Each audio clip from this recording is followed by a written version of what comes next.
Therapy is awesome, but sex therapy is even better. The majority of the pleasure and the peak of pleasure right before is it all feels good. Just because a woman doesn't, through either external or internal stimulation does not mean it doesn't feel good. So Yeah. make it happen. Guys, you're good. Yes. You don't have to make them finish. We're good, guys.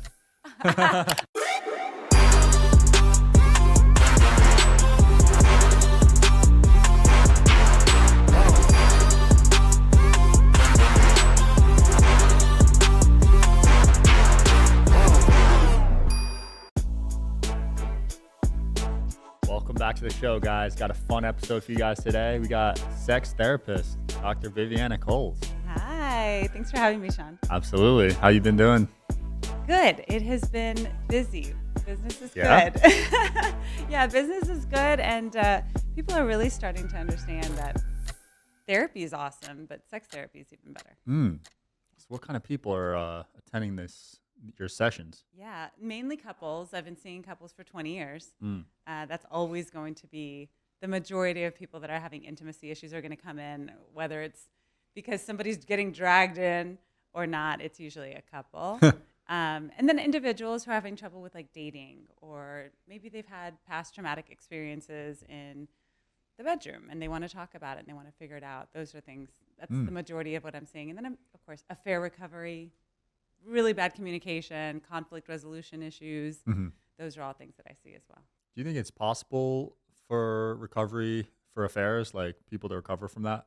Absolutely. In my office, I've noticed that the vast majority of people that come in post-affair are going to get through it. And actually, most of them say that they come out of it feeling like they're better, they're more connected, they're stronger, they communicate better. Wow. They've aired out a lot of the issues with help. Without help, not so much. But statistically, 70% of couples that go through an affair will stay together. Whoa. Not always that they do better. I think that happens when they get help. Right. Wow, that's pretty high. Yeah.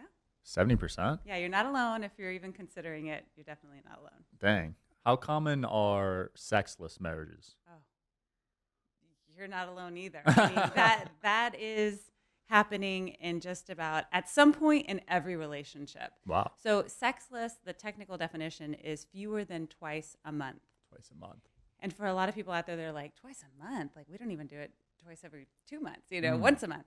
I think a lot of people are really struggling in that place. They don't realize that when the passion starts to fade, it needs to like metamorphosize into, something else. It needs to transform into something more lasting. And they end up really losing that connection and they become roommates. I mean, you hear it all the time, I'm sure. Now, you just got engaged, so earmuffs for you, but it's really tough to be married and it's really tough to be monogamous. And I think a lot of people struggle with that. And the people who come to see me, it's like most of the time they're coming and it's their last resort. They're like, we've talked through everything. We've been through all sorts of issues. Now we need to get help. For those of you who don't wait until it's the last resort, thank you. Thank you so much. I really appreciate you. But I think a lot of people just don't realize all the different transitions that their relationships are going to have over the course of a lifespan. Right. We're together longer because we are living longer. And your relationship changes through career changes, health issues, the introduction of new family members. There's so much that happens that I think impacts relationships. People don't know it until it really shows up and they're like, whoa, we haven't had sex in ages. And we're like roommates now. We're friends. But a lot of them are really emotionally connected. They're not physically connected. Wow. Yeah, there are a lot of factors. So what's the right amount of times to be having sex then per week? Like, what's a healthy range? Everybody wants to know that, right? It's like, okay, tell us, because if we're normal, then we're good. And if we're not, we need to get some help. So I'm going to go ahead and tell you, there is no norm. If you're happy with your sex life and that's, once a month and y'all are good and you're connected and you see long-term that it works for both of you, it's not a problem. Don't make it a problem. Okay. But for your long-term physical health and mental health, I think it's important to be doing something sensual twice a week. That does not have to include intercourse or but it can. And, just for all you men out there, 3 to 4 times a week to have is really important for your pelvic floor and for your prostate health. Wow. Women are amazing for your pelvic health. I think it's something that a lot of women don't emphasize because they feel like there's a lot of pressure in partnered experiences, but less pressure when you're solo. You need to get that pelvic floor going and experience that pleasure. That makes sense. What did your parents think of you getting into this profession? Were they supporting you? Oh, 100%. They were? Yeah. So my parents have been married for, gosh, it's going to be 50 years soon. It's been a long time. Okay. They never shied away from showing the fact that they were still very into each other physically. They weren't those people who were like hanging out in front of it, Yeah. but they would make little jokes or, they're very affectionate with each other. My mom makes really funny, crass jokes. And so I knew that it was always like, okay, don't have to worry about that. So when I went into couples counseling, because that's mainly where it all started as a licensed marriage and family therapist, I went to school to get my master's, which is the terminal degree. And then for me, I decided to get my doctorate in marriage and family therapy. I just needed to do something on the side because I'm like a go, go, go. I need to have more. What else can I do? And sex therapy in Florida, which is where I went to school, is the only state that makes it to where in order to say that you're a sex therapist, you must be certified. So it was very common there. And I thought, you know what, if I'm going to be seeing couples, I need to be able to answer questions about sex without like looking like a deer in the headlights, right? Yeah. And it was just like a duck to water. I thought it was so easy to talk about because when you're promoting health, there's nothing shameful about it. Right. When you're promoting happiness and connection, it's that trickle-down effect, which is ultimately what my mission is I want people to understand that if you are in a happy primary relationship, everything else is going to be that much sweeter. Your business is going to go better.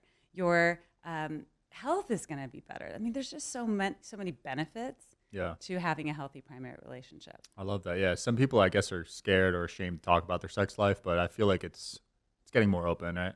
It is getting more open, but talking about your sex life and talking about sex therapy, I feel like are still two different things. Right. I don't get a lot of people who say, oh, yeah, my best friend referred me to you. It's usually my doctor referred me to you, or I heard about you on TV, or I saw this interview that you did.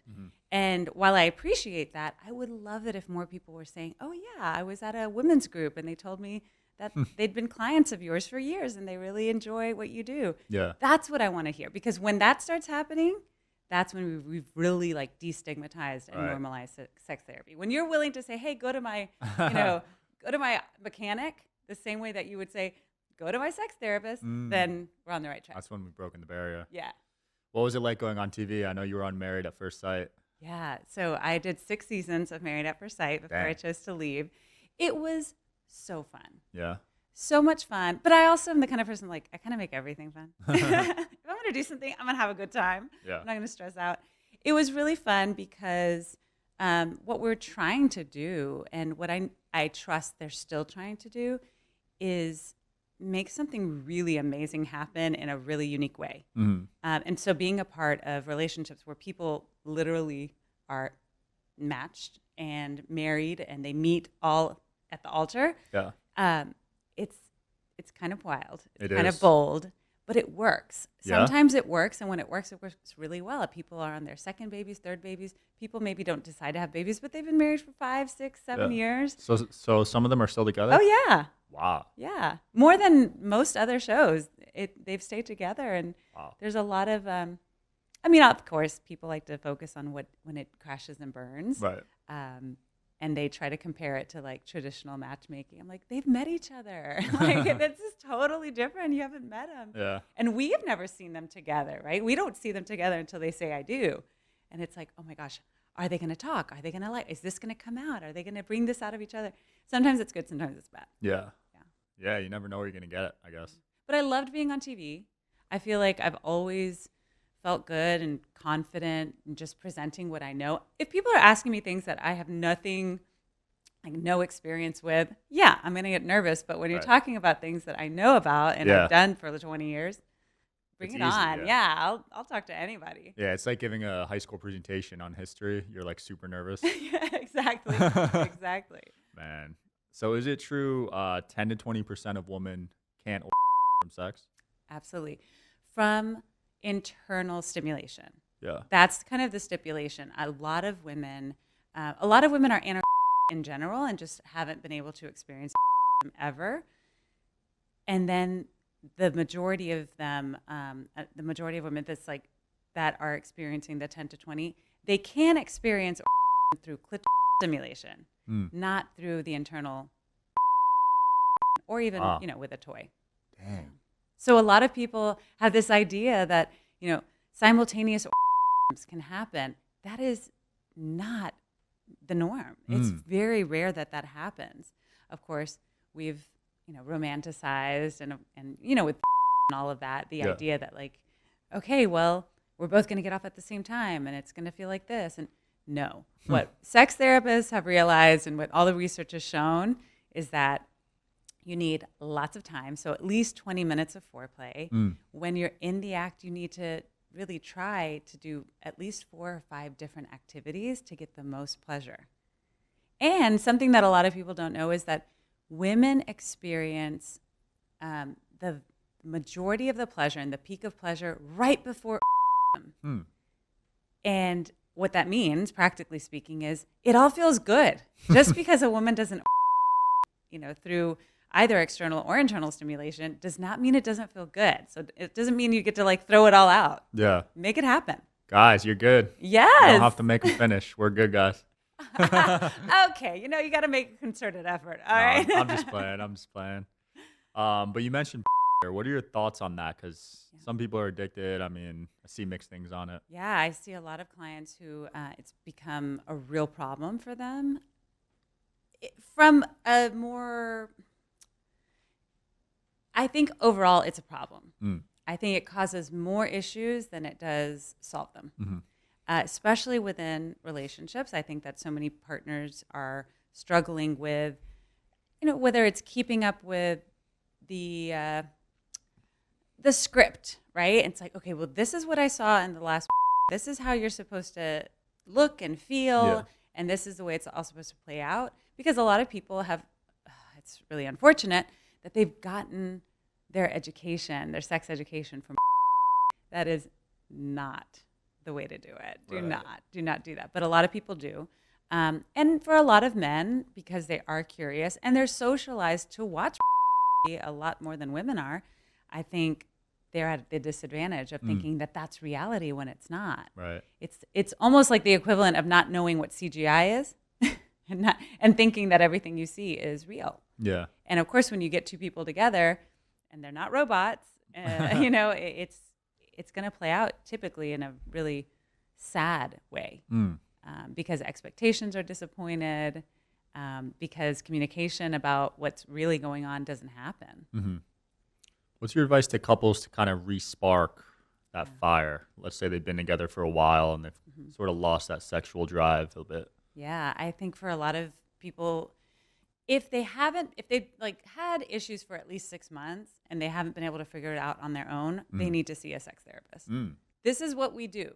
You will save so much time and money and energy if you just go and seek help from a professional.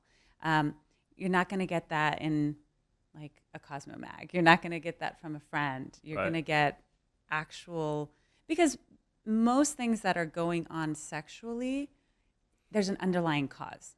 And therapists are qualified to get to that. So yeah, lots of Band-Aids. I mean, you can say, oh, try this different position or wear lingerie or role play.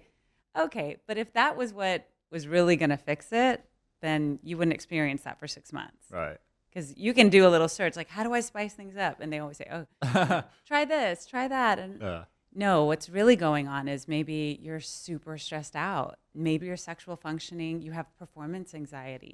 Maybe you've wandered into the depths of that have kind of altered what you think is hot and what you think is pleasurable, and that's not what you have in front of you. Right. There's lots of things like that go deeper that I think a lot of people don't realize there's help for. Yeah, it's not like a quick fix. It's not.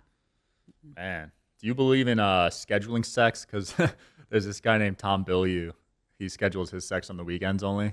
Are you a fan of that? I'm a huge fan of scheduling sex. You are? I am a huge fan of it. I think if you are a busy person, if your partner's busy, if you have kids, if you have businesses, if you want to sleep, like the vast majority of people are only going to have sex if they've both planned for it. Because life just takes it takes everything away from you, right? It's always pulling you in different directions, especially when you have obligations at home. You know, you got to cook and you got to, there's just so much going on.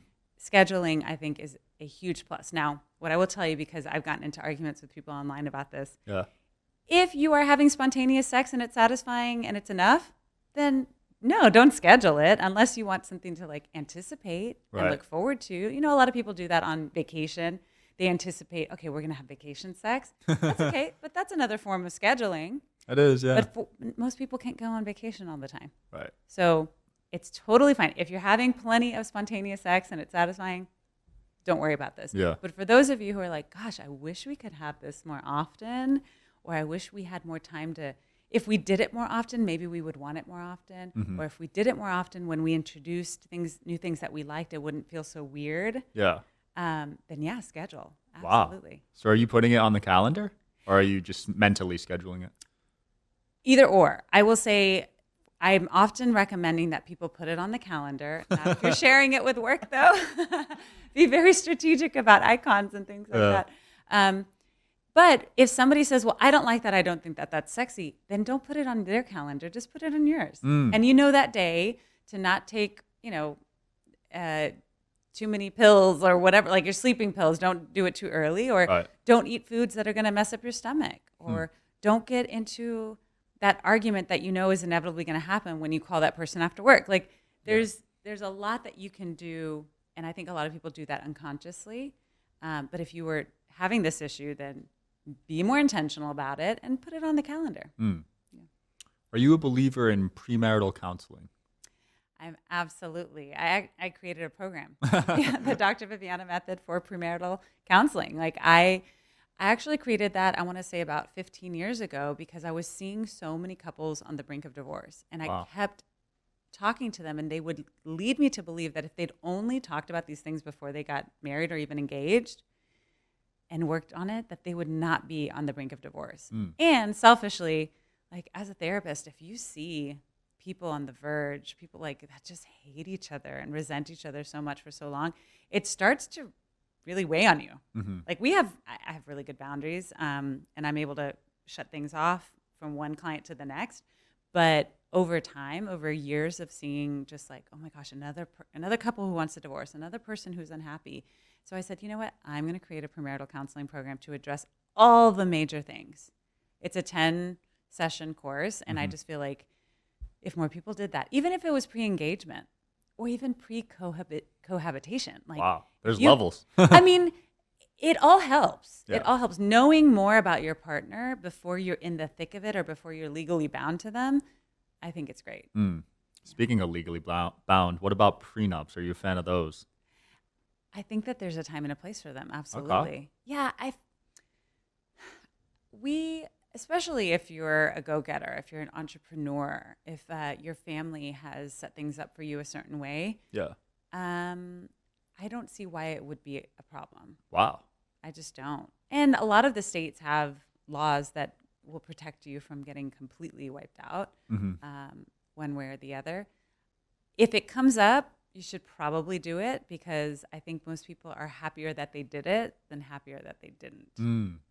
Yeah. But again, something to bring up with a therapist, right? Especially a premarital counselor. It's a perfect example of a topic that most people cannot talk to just about, without their families or lawyers. Like they just can't talk about it themselves. Yeah. Talk about it with a pro. I think it's an awkward conversation to bring up because it leads to fights sometimes, But it's also a sign of maturity that you're willing to admit that something might not work. Like once you're married, you can't have this idea that like, okay, well now we're married, we're good. You cannot coast in a marriage. Yeah. The minute that you coast is when you start taking each other for granted and other things start looking better to you. And that's often leads to at least a disconnect and at the worst, right, a really bad divorce. Yeah. So I think it's immature for couples to say, well, we don't want to think about what would happen in case of a divorce. They're happening. And it happens. pretty much every couple that gets a divorce, if you were to ask them, did you think this when you proposed, or did you think this when you were walking down the aisle? Did you think this would happen? They're all going to say no, or at least the vast majority of them. For sure. Nobody wants that. It is not the easy out. Staying together isn't easy. Divorcing isn't easy. But I'm glad that it is an option for most people. Is it true the divorce rate is 50%? I saw that growing up. Yeah, I think it's actually higher now. Whoa. I know. We go through these trends. I'm working on it. I can only do my part. I'm really trying to help couples to stay together in happy relationships. I was talking about this with some singles last night, and they're like, it seems like one of them was saying, it seems like you're all about marriage. Like marriage it's not so much marriage. It's a healthy relationship. Again, because it matters so much and it makes such a big difference in our experience of life. Yeah. And there are so many generations that are impacted by whether or not you're in a happy relationship. And even like if you own a business, your employees, like everybody is impacted, especially in small businesses. They're impacted by whether or not you're doing well. Wow. I never thought of it that way, but that's true. It has far-reaching ramifications. So it really does make a big difference whether the head honchos are happy or not. Yeah. So out of everything you've seen when it comes to divorce, what are like the most common reasons that lead to them? Lack of sexual connection. Oh, yeah? That's a big one. I would also say just a loss of respect for the other person. If you no longer respect your partner, whether it's something that is like this big or huge, that's another thing that is really toxic, and it can show up in so many different ways. I'm always trying to help couples with that. I would also say just being led astray. I mean, if you don't have a healthy connection, we're always seeking that. I do believe that as individuals, we're always seeking healthy connections. Whether you're an introvert or an extrovert, being able to talk to somebody and just feel good and be yourself, like that's something on a surface level that a lot of people want. Right. And usually we find somebody in a romantic setting so that we can connect both from a physical and an emotional standpoint often, and they become our companions, and it's like really, it's just a nice experience of life. But if you don't have that with your primary partnership, then it ends up being one of those things where they're going to find it somewhere else. And oftentimes it's work. Work becomes the other person. Right. But inevitably our sexual urges, our sexual desires, and our need to be wanted is something that wins out. Yeah. It's good to know. Good to know as I prepare for this married life. I know. It's so exciting. Oh, so in terms of initiating sex, do you think it should be a 50-50 thing? I think as often as possible, sharing the load of initiation is so important. Men tend to do a much better job of saying, okay, I'm going to ask. I might be rejected. So it's like a numbers game for them. For a lot of women, I think they're socialized, and I'm trying to get the word out about this to all of my fellow women.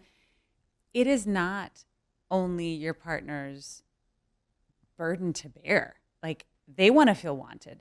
A lot of women have been socialized to take it for granted that men always want to have sex with them, and they're always going to be ready for it. In a monogamous relationship, you've taken out that possibility of them being chased by other people. You need to be the one chasing them. Most good men, and especially good sexual partners, they want to know that their partner wants this. They want consent. They want eagerness. They don't just want like, all right, fine, let's go. Right. And I think that a lot of women just take it for granted. And then when I ask them, especially when I'm talking to my clients, what would it feel like if your partner did not show any sexual interest in you for the next 3 months? And you should see the look on their faces. They're like, oh my gosh, I would feel terrible, and I'd feel insecure. And I'm like, yeah, that's what a lot of men are dealing with. Wow. Because they can only do so much before it just feels like rejection after rejection after rejection. Now, I do tell people, try not to say no and reject your partners more than twice in a row.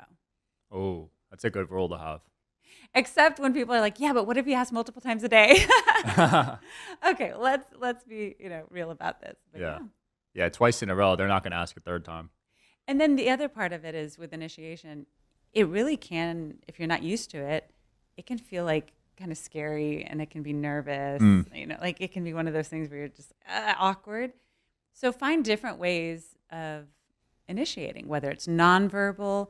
I have a candle line that I have, and it has 2 wicks. And I'm like, look, you light one, and if the other person's open to it, they'll light the other. If not, they put the lid on and try again tomorrow. Wow. Like some people just can't talk about it or think it's not that sexy, or maybe they just don't really know how to seduce their partner. Yeah. So I take it out of their hands. Wow, I like that candle idea. What about long distance relationships? Yeah. Do you think those could work? I think they can work. I would suggest doing what a lot of my celebrity clients do, and that is don't go longer than 2 weeks. 2 weeks. A lot can happen in 2 weeks. A lot can. So whenever possible, try not to go for longer than 2 weeks. But yeah, absolutely. And there are a lot of couples who are choosing to live apart together, meaning they have their own places, but they're still a couple and they're still together. Not to say that they don't spend the night over at each other's places, but all in all, their homes are separate. That's a really valid way of living your life, especially if your lifestyle is such where, maybe you have different hours. I talk to people about sleep divorce, choosing to sleep in separate beds, even though you're happily married. I'm a huge fan of that because sleep is so important. It's so vital. And people are grouchy. Maybe they're night owls. I don't know what your schedule's like, but it's such an important thing to get good sleep. And if I'm a night owl and a morning person, so I don't know. I just don't sleep very much. But my husband does not. He needs to sleep. And if that was constantly a battle, I'd be up watching TV or I'd be reading, and he's kind of like, I've been trying to sleep for 2.5 hours, and I just can't with the light on. I think it's a valid choice as long as your relationship and your connection is healthy and it doesn't feel like it's a symptom of something, like you need to be away from each other. Yeah. Then it's a good option. Wow, that's cool. I never heard of that. So you sleep in a separate bed from your husband? Most of the time. Wow. Not all the time, but most of the time. If I need to get really good sleep, yes. And he doesn't even snore. So it's not that. We just have he's a very light sleeper. Yeah. And I tend to I'm that person who, if I have ideas, I get up and I write it down or use the restroom. And for me, we have kids. I was the one who was like, I'll be up tonight because I can fall right back asleep. The minute, and I'm still the same way. If I get up in the middle of the night, I go back and I'm out. For him, if he has to get up, maybe the dog barks or something, he's up for another 3 hours trying to fall back asleep. A lot of people have sleep issues. Yeah. And I would much rather us sleep separate for those 6 to 7 hours than to be grouchy, to be tired, to have health issues. There's so many issues that come up medically for people who don't sleep well. Wow. And of course, much more with mood disorders and stuff. I'm going to order another bed tonight. Yeah, absolutely. It's totally valid. Yeah, that's been an insightful episode. Anything you want to close off with or promote? Yeah, I think it's important for people to know, even if you can't see me directly, right, one-to-one, I have an online program. It's the Dr. Viviana Method for intimate reconnection. So if you are struggling to reconnect with your partner after a long time of just sexually just not really being there, or if you're worried about maybe being on the verge of that, check it out, drviviana.com. It's all there. I have a book, The 4 Intimacy Styles. It's available on ebook. I think it's a huge way for couples to learn very easily how to connect and why to connect sexually. Nice. Yeah, so check that out. Love it. Check it out, guys. Thanks so much for coming on. Thank you. Thanks for watching, guys, and I'll see you next time.